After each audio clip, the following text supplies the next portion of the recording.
E aí, pessoal, tudo bem com vocês? Bom, moçada, vamos dar continuidade então aos nossos estudos sobre o Segundo Reinado, tá? Estamos, pessoal, na penúltima aula de Segundo Reinado. Nós vamos ver hoje sobre mão de obra e na aula seguinte vamos falar sobre a decadência da monarquia, né, e a proclamação da República. Bom, pessoal, a questão da mão de obra no Segundo Reinado vai envolver as leis relativas à escravidão e também ao processo de imigração através de parcerias estabelecidas entre o Estado Imperial Brasileiro e principalmente a Itália, tá bom? A gente vai entender este contexto de mão de obra, pessoal, da segunda metade do século XIX e entender também o processo final da escravização de pessoas no Brasil. Bom, pessoal, em relação às leis referentes à escravidão no Brasil durante o século XIX, eu vou ter que voltar um pouco para um período anterior ao Segundo Reinado. Em 1831, houve a publicação de uma lei chamada Feijó-Barbacena. E o que dizia esta lei? Essa lei, pessoal, proibia o tráfico transatlântico de escravizados, proibia o comércio de escravos, proibia o tráfico negreiro. Isso da África para o Brasil. Então, pessoal, ao rigor da lei, todos os escravizados que chegaram após esta data chegaram no Brasil de maneira ilegal, certo? E por que essa lei foi feita? Esta lei, pessoal, foi publicada, mas não foi regulamentada. Não se estabeleceu qual seria a punição, quem iria fiscalizar o cumprimento da lei, qual pena teria para os senhores que comprassem escravizados após a data da promulgação desta lei. Essa lei ela vai ser apelidada de Lei para Inglês Ver, certo? E por que isso? É uma lei falsa, né? Uma lei que não vai ter, é um termo, né, que se transforma para se referir a alguma coisa que existe, mas que não tem validade ou não tem funcionamento, não tem diferença existir ou não. Bom, esta lei, pessoal, era uma exigência da Inglaterra para o reconhecimento da independência do Brasil. Olha só, volta um pouquinho aí no tempo, pessoal. Durante o primeiro reinado, naqueles esforços do Dom Pedro em busca de reconhecimento internacional da independência, lembra que ele conseguiu o primeiro dos Estados Unidos em 1824, depois de Portugal em 1825 pagando uma indenização e em 1826 consegue o reconhecimento da Inglaterra. Só que a Inglaterra impõe condições. A primeira condição, pessoal, foi a manutenção das taxas alfandegárias privilegiadas dos produtos ingleses. E uma segunda condição foi o Brasil combater e acabar com o tráfico negreiro. Lembra que os ingleses, pessoal, não estão preocupados com os direitos das pessoas negras escravizadas, os direitos dos africanos, não estão preocupadas com a escravidão nesse sentido, mas estão preocupadas com a escravidão no sentido econômico, porque lá eles já passaram da fase da Revolução Industrial. Então, como o escravizado não recebe salário, não é um consumidor em potencial para que os ingleses pudessem explorar, certo? Então, a Lei Feijó Barbacena, pessoal, ela respondia a esta condição da Inglaterra. A Inglaterra deu como prazo 5 anos para o Brasil acabar com o tráfico de escravizados, tá? Que era uma forma, um tempo para o país se adequar à nova realidade. Bem, esse prazo terminava em 1831, quando foi então decretada a Lei Feijó Barbacena. Esta lei simplesmente, pessoal, não impediu o comércio de escravizados. E aí, em 1850, vem a Lei Eusébio de Queiroz, que faz exatamente a mesma coisa da Lei Feijó Barbacena, só que desta vez o tráfico negreiro vai acabar. Já estamos num outro contexto. Moraes, mas e aí? A Lei Feijó Barbacena foi revogada? Não foi, pessoal. Ela vai ser esquecida, ela vai ser empurrada para baixo do tapete. Porque se anulasse a Lei Feijó Barbacena, o Estado brasileiro, seja através do parlamento ou do imperador, reconheceria a lei. Você não anula algo que não existe, certo? Então, se você for anular, revogar uma lei existente, significaria comprovar, afirmar que os escravizados que chegaram depois dela chegaram de maneira ilegal. E chegaram de fato. E qual que seria uma possível consequência disso? Os escravizados conseguirem a liberdade através de uma ação judicial, o que existia, tá, pessoal? e vai existir cada vez mais durante o século XIX. Escravizados que entravam na justiça requerendo sua liberdade por motivos diferentes. Todos os escravizados que chegaram depois de 1831 chegaram de maneira ilegal, pessoal. A Lei Eusébio de Queiroz, então, ela se sobrepõe à Lei Feijó Barbacena, esquecendo ela, escondendo ela, para que os escravizados não pudessem se libertar. Acaba, pessoal, o tráfico, o mercado negreiro da África para o Brasil, mas o tráfico interno continua, tá legal? O comércio interno de escravizados continua no Brasil. Bem, consequências do fim do tráfico de escravizados para o Brasil. Há uma perspectiva de diminuição de escravizados, e se diminui a oferta de escravizados, o preço do cativo aumenta. Então, uma primeira consequência é o aumento do preço dos escravizados. Uma segunda consequência, pessoal, é a liberação de crédito que vai ser utilizado no dinamismo econômico, naquela era Mauá, né? Vocês precisam se lembrar agora daquela aula sobre economia do Segundo Reinado. Um dos fatores de dinamismo econômico foi o crédito que sobrou das mãos dos comerciantes escravizados, né? Aqueles que vendiam, compravam, faziam parte do tráfico internacional, estão com dinheiro parado e eles vão investir esse dinheiro em outros negócios.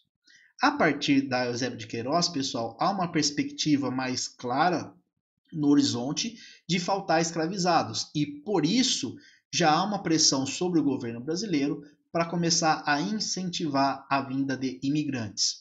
E essa saída, pessoal, não vai ser uma saída apenas para substituir o escravizado, vai ser uma saída econômica, porque quanto mais caro fica o escravizado, mais compensava contratar um imigrante, porque o escravizado não é só você comprar ele, né? Você ter a posse dele, você precisa mantê-lo vivo, tá certo? E isso gera custo. Então os escravocratas vão começar a fazer contas, pessoal, sobre o custo deste trabalhador, tá certo? E muitas vezes, principalmente no oeste paulista, a nossa região, na produção cafeira da segunda metade do século XIX, a escravidão começa a dar lugar para o trabalho de imigrantes, tá? Progressivamente. Teve muitos escravizados trabalhando nas fazendas de café, foram um trabalho majoritário na maior parte do tempo, mas no final do século já começaram a ser substituídos por imigrantes. Bem, em relação à imigração, pessoal, tenho certeza que a maioria de vocês que me assiste agora deve ser descendente de algum imigrante que veio ao Brasil, né? Em geral, em São Paulo, nós temos uma imigração, muito importante de italianos, também de japoneses, tá? Nesse sistema de incentivo à imigração, pessoal, houve duas formas de incentivar a vinda de trabalhadores de outros países. O sistema de parceria e o sistema subvencionado.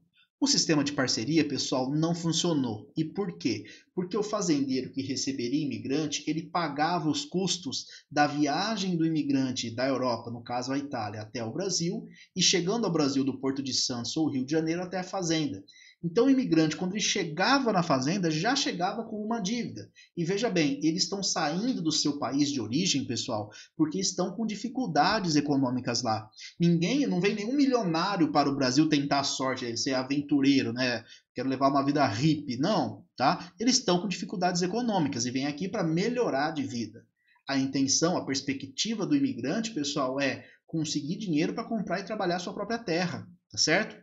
No sistema de parceria, o imigrante chegava endividado na fazenda. E é o que acontecia? Ele ainda tinha que arcar com os custos de moradia, porque a casa que ele morava na fazenda, ela era alugada. Ele fazia compras de um armazém da fazenda que era do proprietário da fazenda. Então, de tudo ele dependia do dono da fazenda. E estava endividado, e o salário que recebia não era grande o suficiente para conseguir saldar essa dívida. Geralmente, parte dos pagamentos era em café, em porcentagens da produção de café, mas o preço que às vezes o cafeicultor, o dono da fazenda, o proprietário, pagava por esta participação era pequena, era menor do que o mercado pagava, enfim, os imigrantes sofreram bastante, a ponto de aqueles que vieram por esse sistema escreverem cartas para os seus parentes e amigos que ficaram na Europa para que eles não viessem ao Brasil, tá certo? Já o sistema subvencionado, pessoal, que é o sistema que funciona, o Estado brasileiro, o governo brasileiro paga a vinda do imigrante e ele chega na fazenda sem dívida. esse sistema vai funcionar. É por esse sistema que chega a maioria dos imigrantes no Brasil, vindos da Itália. E importante aqui, pessoal, que esses imigrantes que vieram da Europa e sobretudo da Itália, a partir de um acordo com o governo brasileiro, a justificativa aqui no Brasil para a vinda de imigrantes italianos foi uma tese baseada no chamado darwinismo social, uma tese racista, né, de eugenia, que seria purificação da raça. Essa tese, essa teoria, pessoal, ganhou o nome de branqueamento social.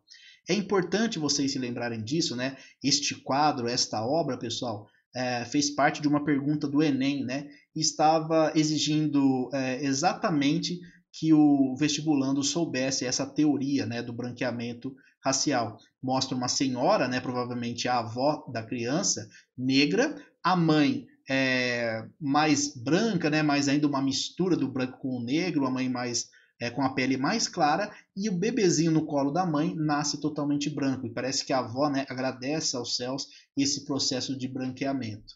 A dificuldade no vestibular era que essa imagem ficava branco e preto, né, então ficava mais sutil a diferença.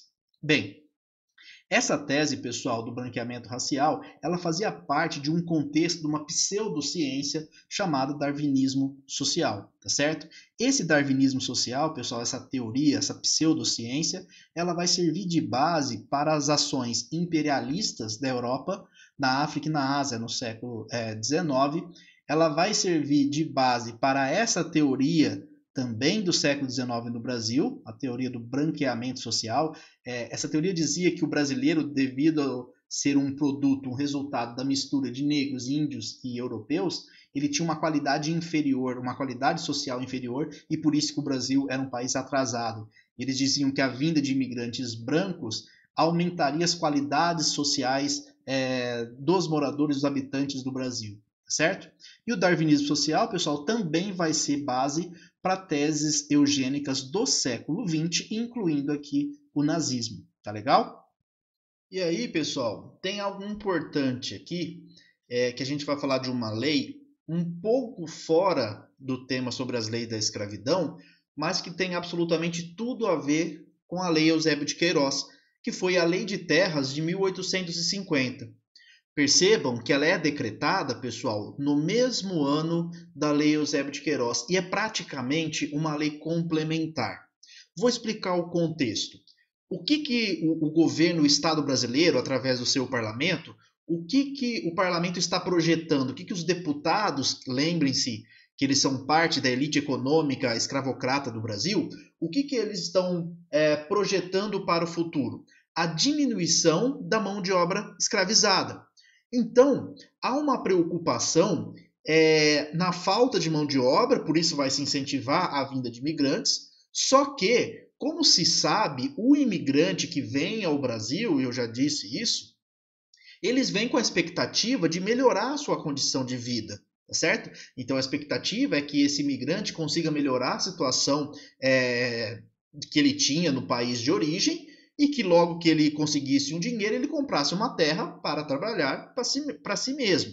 E isso havia um conflito, porque se o interesse do imigrante é trabalhar por um tempo e sair da fazenda, o dono, o oligarca, né, o proprietário rural, vai ficar sem a mão de obra. Então ele pode perder por conta da escravidão que está terminando, e também se o imigrante conseguir conquistar uma terra ou conseguir juntar um dinheiro para ter a sua própria fazenda, o seu próprio sítio, né, a sua própria terra para produzir para ele mesmo, o senhor de terras ele vai ficar sem este trabalhador.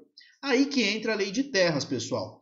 Há uma percepção do aumento de escravizados livres, né, ex-escravizados na sociedade brasileira, cada vez se tornando mais caros, e a presença também de imigrantes, ou seja, mais mão de obra livre.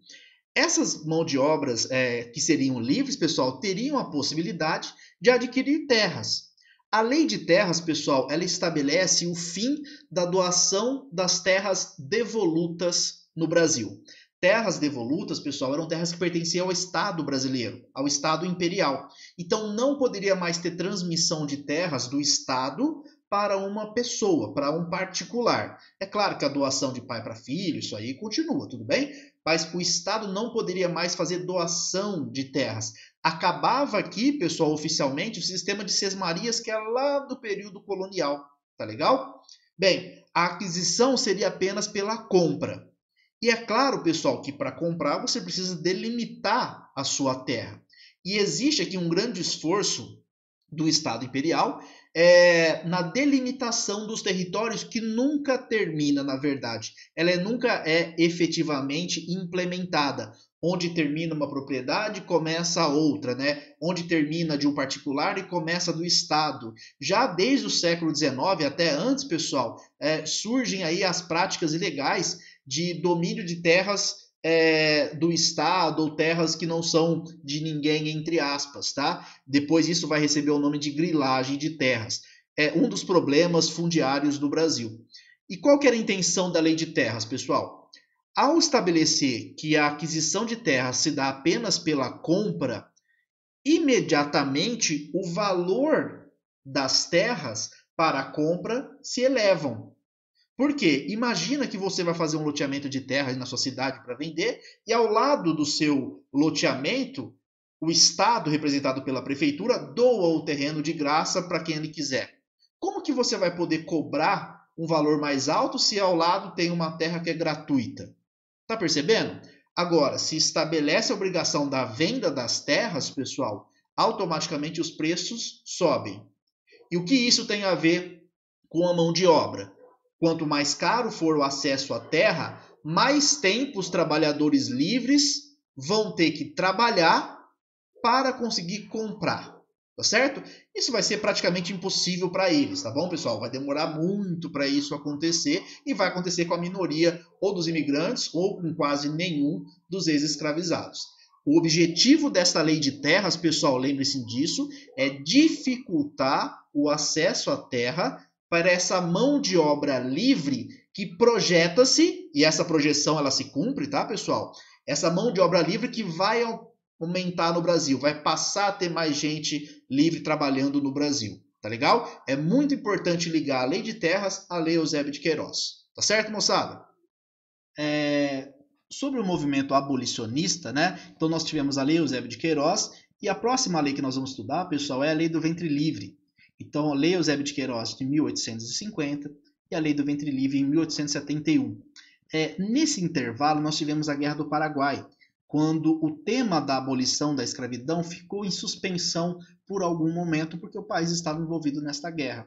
Mas a abolição, pessoal, era o grande tema mundial, inclusive, tá? Discussões de vários estados mundo afora.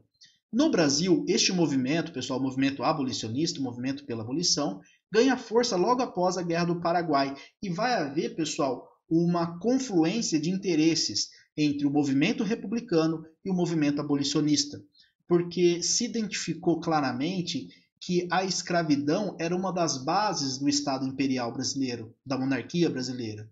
E a República via na abolição um fator de transformação do sistema político, tá? Do fim da monarquia. O movimento abolicionista, pessoal, é um importante fator para explicar o fim da escravidão no Brasil, atua como pressão política sobre o Estado brasileiro, muito embora os resultados demorem para acontecer, né? Vamos dizer que o movimento abolicionista ele toma corpo em 1870, a abolição só vem 18 anos depois, tá? Dentro de outro contexto.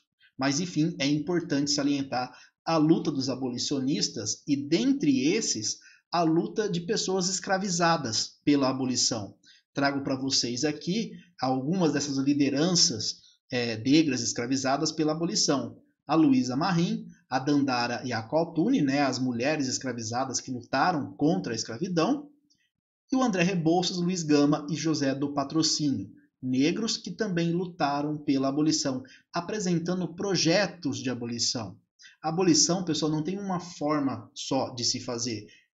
Tudo bem, o que é igual as pessoas escravizadas estão libertas, elas têm liberdade, acaba com a escravidão, com a permissão de uma pessoa escravizar a outra. Ok, mas o que se fazer com a população ex-escravizada?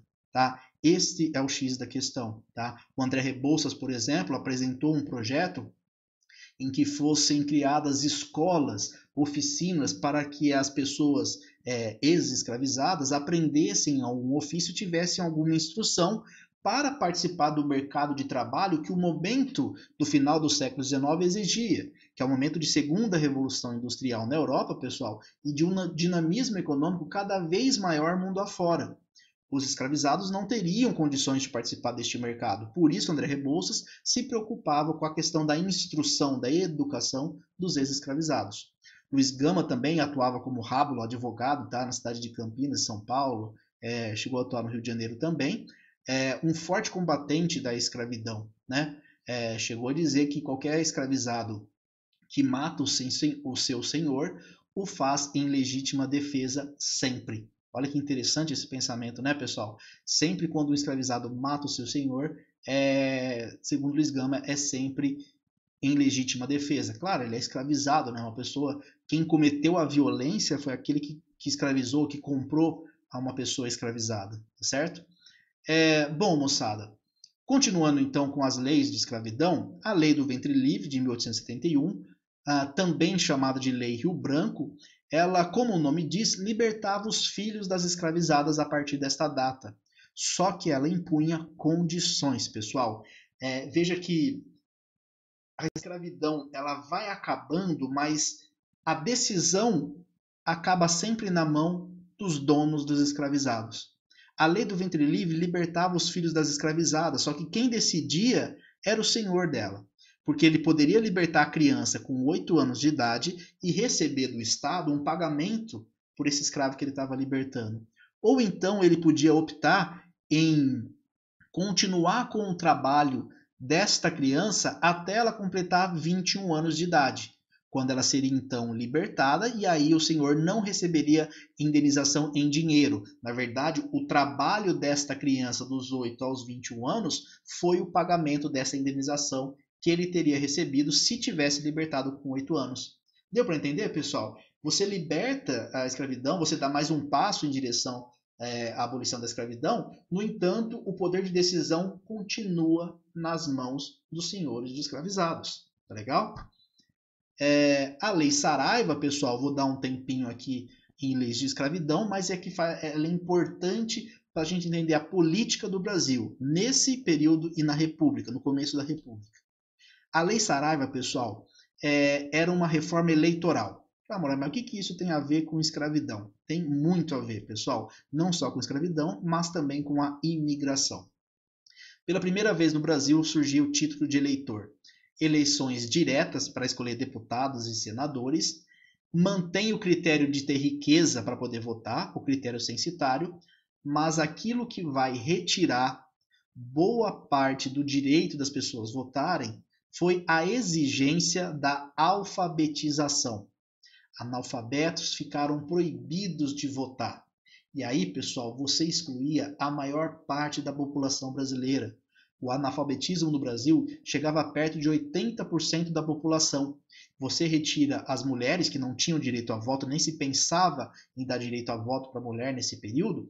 Você tira os analfabetos, a porcentagem da população brasileira que participava de eleições caiu de 10% para 1% da população com este critério, tá certo?